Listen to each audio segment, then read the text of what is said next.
এই পৃথিবীতে হয়তো সবচেয়ে বড় অপেক্ষা একটা ছেলের বেকারত্ব। পরিবার, আত্মীয় স্বজন সকলের থেকে কত অপমান সহ্য করতে হয় সেটা একটা বেকার ছেলেই ভালো জানে। সকলের অবহেলার পাত্র হতে হয় বেকার থাকলে, কিন্তু কেউ কি ইচ্ছে করে বেকার থাকে? আমি ইমন, পরিবারের ছোট ছেলে। বড় ভাই ইমরান লেখাপড়া শেষ করে জব করছে একটা সরকারি অফিসে। আব্বু আম্মু দুজনেই বাসায় থাকে। 2 বছর আগে ভাইয়া বিয়ে করেছে। ভাইয়া বিয়ে করার আগে অবশ্য তেমন কোনো সমস্যাই ছিল না আমাদের পরিবারে আমাকে নিয়ে। ভাবি আসার পরে সবার কাছে ধীরে ধীরে হয়ে উঠি অবহেলার পাত্র। 2 বছর আগে মাস্টার্স শেষ করেছি। এই 2 বছরে কম করে হলেও 2000 ইন্টারভিউ দিয়েছি, কিন্তু কোথাও চাকরি হয়নি। আমি কখনো ফার্স্ট ছাড়া সেকেন্ড হইনি, স্কুল, কলেজ কিংবা ভার্সিটিতে। চাকরির বেলায় সবার লাস্টও হতে পারিনি। দুপুরবেলা খাবার টেবিলে এসে দেখি সবাই খাওয়া শুরু করে দিয়েছে। আম্মু, আমাকে ডাকলে না তো? তোকে কেন ডাকতে হবে? 3 বেলা খাওয়া ছাড়া কি আর কাজ আছে তোর? হ্যাঁ, একটা চাকরি জোগানের তোর মুরাদ নেই? এসব কি বলছিস তুই ইমরান? ও কি কম চেষ্টা করেছে চাকরির জন্য? চাকরি না হলে কি করবি? তুমি আর কথা বলো না। ওর পক্ষ নিয়ে আম্মু। ওর লেখাপড়ার পিছনে কত টাকা খরচ করেছি তুমি জানো না? 2 বছর হয়ে গেছে আমার ঘরে বসে খাচ্ছে। আমি একটা মানুষ, কয় টাকা পাই মাস শেষে? ওর খরচ আর আমি বহন করতে পারবো না। ওকে ওর ব্যবস্থা করতে বলো। আর যদি আমার টাকায় ওকে খাওয়াতে চাও তাহলে আমি সংসার আলাদা করে নিব। এসব তুই কি বলছিস বাবা? ও কোথায় যাবে তুই এমন করলে? জাহান্নামে যাকো, তাতে আমার কিছুই যায় আসে না। আমি আর একটা টাকাও নষ্ট করতে পারবো না ওকে খাইয়ে। এই তো লজ্জা শরম নেই? এখনো বসে আসিস কেন এখানে?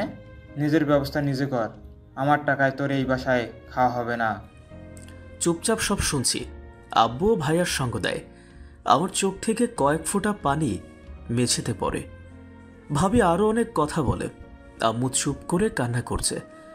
আমি বসা থেকে উঠে চলে আসি বাহিরে। চোখের পানি থামতে চাইছেই না। শেষ পর্যন্ত আমার ভাইয়া আমাকে খাবার খোঁটা দিল। একটা গাছের নিচে বসে আছি। পাশে আছে ইরা। ইরা আমার গার্লফ্রেন্ড। আমরা একসাথেই পড়তাম। প্রথমে বন্ধুত্ব হয়, তারপর একে অপরকে ভালোবাসতে শুরু করি। বাসা থেকে কিছু খেয়ে আসোনি তাই না? তুমি কি করে বুঝলে? তোমাকে আমি না বুঝলে কে বুঝবে? আজকেও বাসায় কথা শুনতে হয়েছে তোমাকে, তাই না ইমন? এ আর নতুন কি, সব সময় শুনতে হয়। হা করো, আমি তোমাকে খাইয়ে দিই। আমি ইরার দিকে তাকিয়ে দেখি ও আমার জন্য খাবার নিয়ে এসেছে। চোখের কোণ থেকে এক ফোঁটা পানি মাটিতে পড়ে। ইরা আমার চোখের পানি মুছে দিয়ে বলে, এই পাগল, কান্না করছো কেন?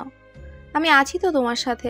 পৃথিবীর সবাই তোমাকে ছেড়ে গেলেও আমি কখনোই ছেড়ে যাব না। আমি সারা জীবন সুখে দুঃখে তোমার পাশেই থাকবো। যেখানে আমার পরিবার আমাকে আঘাত দিয়ে কথা বলে, আমি বেকার বলে, তুমি কি পাবে আমার থেকে ইরা? বলো তো। একটা বেকার ছেলের সাথে থেকে শুধু শুধু নিজের জীবনটাকে নষ্ট করো না। তুমি ভালো কাউকে ডিজার্ভ করো। একদম চুপ। আমার অন্য কাউকে লাগবে না, আমার শুধু তোমাকেই লাগবে। এখন চুপচাপ হা করো তো, খাবার ঠান্ডা হয়ে যাচ্ছে। আমি হা করলে ইরা আমাকে খাইয়ে দেয়। খাওয়া শেষ হলে দুজন আরও অনেকটা সময় কথা বলে আমি ইরাকে ওর বাসায় পৌঁছে দিয়ে বাসায় চলে আসি। রাত প্রায় 10টা পার হয়ে গেছে। ক্ষুধায় পেট কামড়াচ্ছে, কিন্তু সাহস হচ্ছে না খাবার টেবিলে যেতে। দুপুরে যে অপমান হয়েছি আব্বু, ভাইয়া আর ভাবির থেকে, হঠাৎ দেখি আম্মু খাবার হাতে আমার রুমে। খুব ক্ষুধা পেয়েছে তাই না রে বাবা? আম্মু। আমি তোর জন্য চুপি চুপি খাবার নিয়ে এসেছি, কেউ দেখার আগে খেয়ে নে। তুমি আমার জন্য কেন কথা শুনবে আম্মু সবার থেকে? যখন বিয়ে করবি, সন্তানের বাবা হবি, তখন বুঝবি। এখন চুপচাপ খেয়ে নে। তোমার হাতে খাইয়ে দাও আম্মু। বাহ, কি সুন্দর দৃশ্য! এখন তাহলে চোরের মতো খাওয়া শুরু করেছিস? আর আম্মু তোমাকে বারণ করেছিলাম না আমি ওকে খাবার না দিতে? কি চাও তুমি আমি রাস্তায় বসি? ও খাবার খেলে তুই রাস্তায় বসে যাবি? ওর একটা চাকরি নেই বলে এমন করছিস? চাকরির জন্য চেষ্টা করেছে তো ছেলেটা। I don't care. আমি আগেও বলেছি, এখনও বলে দিলাম, ওর জন্য আমি 1 টাকাও খরচ করতে পারবো না। আর তুমি যদি এরপরেও এমন করো ওর রুমে খাবার নিয়ে আসো আম্মু, তাহলে আমি আব্বু আর আমার বউকে নিয়ে এই বাসা থেকে চলে যাব। বলেই ভাইয়া আম্মুর হাত থেকে খাবারের প্লেটটা আম্মুর হাত থেকে নিয়ে চলে যায়। আম্মু মাথা নিচু করে কান্না করছে। আমি চোখ থেকেও নীরবে পানি পড়ছে। আম্মু কিছু না বলে দৌড়ে আমার রুম থেকে বের হয়ে যায়। আমি চোখের পানি মুছে নেই, আর ক্ষুধা নেই। ভাইয়া কথায় সারা জীবনের জন্য ক্ষুধা চলে গেছে। চোখের কোণে পানি নিয়ে শুয়ে পড়ি। হঠাৎ মোবাইলটা বেজে ওঠে। বন্ধু রবিন কল করেছে। কল রিসিভ করতেই বলে, তোকে কিছু ছবি পাঠিয়েছি দেখ। আমি কল কেটে ছবিগুলো দেখতেই মাথায় আকাশ ভেঙে পড়ে। ইরা একটা ছেলের সাথে গলা জড়িয়ে আছে। ছেলেটার হাত ইরার আপত্তিকর স্থানে, কিন্তু ইরার মুখে হাসি। অন্য একটা ছবিতে ইরার ছেলেটা একে অপরকে কিস করছে। আমি কাকে বিশ্বাস করব? যারা আমার আপনজন সবাই তো কষ্ট দিল, এবার ইরাও। কি হয়েছে? এত সকালে দেখা করতে বললে যে? আর তোমার চোখ এমন লাল হয়ে আছে কেন? সারা রাত ঘুমাওনি? কাল রাতে তুমি কোথায় ছিলে ইরা? কোথায় থাকবা আবার? বাসায় ঘুমিয়েছিলাম। তাহলে এটা কি? বলেই আমি ইরার দিকে আমার মোবাইলটা ঘুরিয়ে ধরি। এরা থতমত খেয়ে বলে, তো তোমার কাছে এই ছবি? তুমি আমাকে ঠকালে ইরা। জেনে যখন গেছো শুনে নাও, ওর নাম আলিফ। আমি অনেক ভালোবাসি, বড়লোক বাবার একমাত্র ছেলে। কি আছে তোমার? তোমার সাথে থেকে আমি আমার জীবন নষ্ট করতে পারবো না।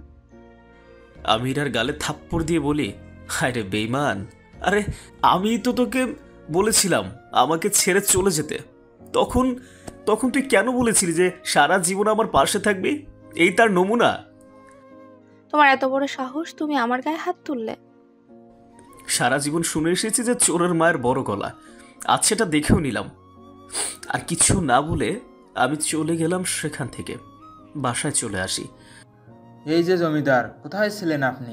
আজ থেকে তুই আমার বাসায় সমস্ত কাজ করবি, মানে কাজের ছেলে হয়ে থাকবি, তবেই 3 বেলা খেতে পারবি।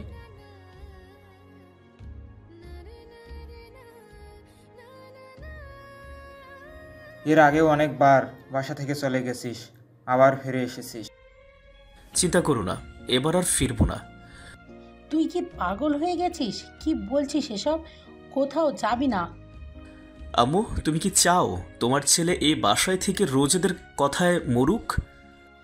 না বাবা, আমি এটা চাই না। তাহলে আমাকে বাধা দিও না আম্মু। আজ সবার সামনে একটা কথা বলে যাচ্ছি আম্মু। আজ আমার পরিস্থিতি এখন অনেক খারাপ আছে। এটা একদিন ঠিক হয়ে যাবে ইনশাআল্লাহ। আর সেদিন অনেক মানুষ আমার মন থেকে উঠে যাবে। আম্মু আমাকে জড়িয়ে ধরে কান্না করে। আমি সমস্ত মায়া কাটিয়ে একটা ব্যাগে আমার কিছু জামা কাপড় গুছিয়ে বাসা থেকে বের হয়ে যাই। গন্তব্য কোথায় জানি না, কোথায় যাব, কি করব কিছুই জানি না। তবে এতটুকু জানি যে এখানে আর ফিরছি না। ঢাকার বাসে টিকিট কেটে উঠে পড়ি বাসে। বাসে উঠে বসতেই দু চোখের পাতা বন্ধ হয়ে আসে। হঠাৎ কন্ট্রাক্টর ডেকে বলে, আমার গন্তব্যে চলে এসেছে। বাংলাদেশের শেষ প্রান্তে যাওয়ার ইচ্ছে আছে নাকি? আমি কিছু না বলে বাস থেকে নেমে যাই। পেটে এতটাই ক্ষুধা যে হাঁটতে কষ্ট হচ্ছে। পকেটে শুধু বাস ভাড়াই ছিল। কিছু যে কিনে খাবো সেই টাকাও পকেটে নাই। হঠাৎ চোখ ঝাপসা হয়ে যায়, মাথা ঘুরতে শুরু করে। আমি বাসার দিকে যাচ্ছি, হঠাৎ দেখি একটা ছেলে রাস্তায় পড়ে আছে। আশেপাশে মানুষ দাঁড়িয়ে দাঁড়িয়ে দেখছে। আমি ছেলেটার কাছে যাই, মুখটা দেখে খুব মায়া হয়। আমি একজনকে বলি ছেলেটাকে ধরতে। দুজন মিলে ছেলেটাকে ধরাধরি করে রিকশায় উঠাই, নিয়ে আসি হসপিটালে। ডক্টর চেক আপ করে বলে ঠিক মতো না খাওয়ার কারণে এমন অবস্থা হয়েছে। ছেলেটাকে একা রেখে চলে যাব মন মানছে না। ডক্টর ছেলেটাকে স্যালাইন দিয়ে রেখেছে। কিছু সময় পর ছেলেটার সেন্স আসে। নাম কি আপনার? বাসা কোথায়? আমার নাম ইমন। এছাড়া বলার মতো আর তেমন কোনো পরিচয় নাই। ঢাকায় প্রথম আসলাম, কাউকে চিনি না। আমি স্নেহা। ডক্টর বলল আপনি ঠিকমতো খাবার খান না, তাই অসুস্থ হয়ে পড়েছেন। ঠিকমতো খাবার খান না কেন? পকেটে শুধু বাস ভাড়াই ছিল, সেটা নিয়েই চলে এসেছি ঢাকায়। কেন, আপনার পরিবার? কেউ নেই আমার পৃথিবীতে। ও আচ্ছা, কোথায় যাবেন বলুন, আমি পৌঁছে দিচ্ছি। যাবার মতো আপাতত কোনো জায়গা নেই, রাস্তায় থাকবো। এটা কোনো কথা হলো? রাস্তায় কি থাকা যায়? বেকার ছেলেদের রাস্তা ছাড়ার কোথাও স্থান হয় না। আপনার কথা ঠিক বুঝলাম না। সে অনেক কথা, অন্য কোনো একদিন বলবো যদি দেখা হয়, আর যদি মানে আমি বেঁচে থাকি আর কি। আমি আপনার একটা চাকরির ব্যবস্থা করে দিতে পারি। আমার বান্ধবীর বড় ভাই অনেক বড় কোম্পানির মালিক। একটা অপরিচিত অচেনা মানুষের এতটা উপকার করার কারণ জানতে পারি? আপনার কথা শুনে মনে হচ্ছে আপনজনের থেকে অনেক অবহেলা আর কষ্ট পেয়েছেন। আর আমি শুধু আপনাকে রাস্তা দেখিয়ে দিব। মানুষ তো মানুষের উপকারেই আসবে, তাই না? যদি সত্যি উপকারটা করেন, সারা জীবন আপনার কাছে ঋণী হয়ে থাকবো। আচ্ছা, ওসব দেখা যাবে। এখন আপনি একটু অপেক্ষা করুন, আমি আপনার জন্য কিছু খাবার নিয়ে আসি। এরপর আমরা ভাইয়ের কোম্পানিতে যাব। স্নেহা চলে যায়। আমি ভাবছি, এত ভালো মানুষ আজও পৃথিবীতে আছে। নিজের পরিবার যেখানে অবহেলা, অপমান আর কষ্ট ছাড়া কিছুই দিল না, যাকে নিজের সবটা দিয়ে ভালোবাসতাম, সেও আমি বেকার বলে অন্যর কারোর হাত ধরল। আর একটা অপরিচিত মানুষ হয়ে এতটা করছে আমার জন্য। আমি খাবার নিয়ে এসে ইমনকে খাইয়ে দিই। এরপর ইমনকে নিয়ে চলে আসি ভাইয়ার কোম্পানিতে। ভাইয়াকে সব কিছু খুলে বলি। ভাইয়া ইমনের সার্টিফিকেটগুলো দেখতে থাকে। এরপর ওর জন্য জব হয়ে যায়। আমি ধন্যবাদ জানাই ভাইয়াকে। ভাইয়া ইমনকে কাল থেকেই জয়েন করতে বলল। চলে আসি অফিস থেকে বাইরে। আপনার উপকার আমি কখনো ভুলবো না। এটা তেমন কিছু না। আর আমি শুধু ভাইয়াকে বলেছি আপনার যোগ্যতা আছে বলেই ভাইয়া আপনাকে জব দিয়েছে। তা কোথায় যাবেন এখন? যেহেতু চাকরি হলো, এখন একটা ছোটখাটো বাসা ভাড়া করে থাকবো। চলুন আমার সাথে। আমার মামাদের ওপরতলা ফাঁকাই পড়ে আছে। মামাকে বলে দেখি একটা ব্যবস্থা করতে পারি কিনা। এমনিতেই আপনাকে অনেক কষ্ট দিয়ে ফেলেছি, অনেক ঋণী করে ফেলেছেন, আর কষ্ট দিতে চাই না আপনাকে। সমস্যা নেই, চলুন তো আমার সাথে। স্নেহার সাথে চলে আসি ওর মামার বাসায়। স্নেহা ওর মামার সঙ্গে কথা বলে ওর মামা প্রথমে ব্যাচেলর একটি ছেলেকে বাসা ভাড়া দিতে চায় না, কিন্তু স্নেহার রিকোয়েস্টে রাজি হয়ে যায়। চাকরিও হলো, বাসাও হলো। স্নেহা আমাকে রুম দেখিয়ে দিয়ে বলে, এটাই আপনার রুম। আজ থেকে আপনি এখানেই থাকবেন। আজকে রাতে আমি এসে খাবার দিয়ে যাব। কাল থেকে নিজেই কিন্তু সব ব্যবস্থা করে নিতে হবে। সমস্যা নেই, আমি রাত থেকে ব্যবস্থা করে নিব। আমি যেটা বলেছি সেটাই হবে। রেস্ট করুন কিছু সময়। আমি যাচ্ছি এখন। রাতে দেখা হবে। স্নেহা চলে যায়। আমি বেডে শুয়ে পড়ি। এখনও শরীরে শক্তি তেমন নাই, খুব ক্লান্ত লাগছে। শুয়ে পড়তেই হারিয়ে যায় ঘুমের দেশে। রুমে আসতেই মামা এটা ওটা জিজ্ঞেস করে, কে এই ছেলে, আমি কিভাবে চিনি, আরো কত কিছু। মামাকে সবটাই বলি আমি। মামা আর কিছুই বলে না। আমি ইমনকে রাতে খাবার দিয়ে আসবো, এটাও মামাকে বলি। মামা একটু অমত করলেও মামি বলে ছেলেটাকে ঢাকা শহরে নতুন এসেছে। আর সবকিছু তো শুনলে আজকে রাতে আমাদের সাথে খেলে সমস্যা হবে না। মামা আর কিছু বলে না। মামা এমনিতেও মামিকে একটু ভয় পায়। রুমে এসে শুয়ে আছি। ইমনের কথা মনে পড়ছে। প্রথম দেখাতেই ইমনের মায়া পড়ে গেছি মনে হচ্ছে। ধ্যাত, কি যে বলছি না আমি। আমার পরিচয়টা দিয়ে দিই। আমি স্নেহা, বাবা মায়ের দ্বিতীয় সন্তান। আমার একটা বড় বোন আছে। মামা মামির কোনো সন্তান নেই, তাই ছোটবেলায় আমাকে তারা তাদের কাছে নিয়ে আসে। মামা মামি খুব ভালোবাসে আমায়। আমাকে সবসময় নিজের সন্তানের মতো আগলে রাখে। কখনো আব্বু আম্মুর অভাবে বুঝতে দেয়নি। আমি অবশ্য মাঝে মাঝে বাসায় গিয়ে ঘুরে আসি। রাত 9টা এখন। বাসার কলিং বেল বেজে ওঠে। দরজা খুলতে দেখি স্নেহা হাসি মুখে দাঁড়িয়ে আছে। আরে আপনি, আসুন আসুন, ভেতরে আসুন।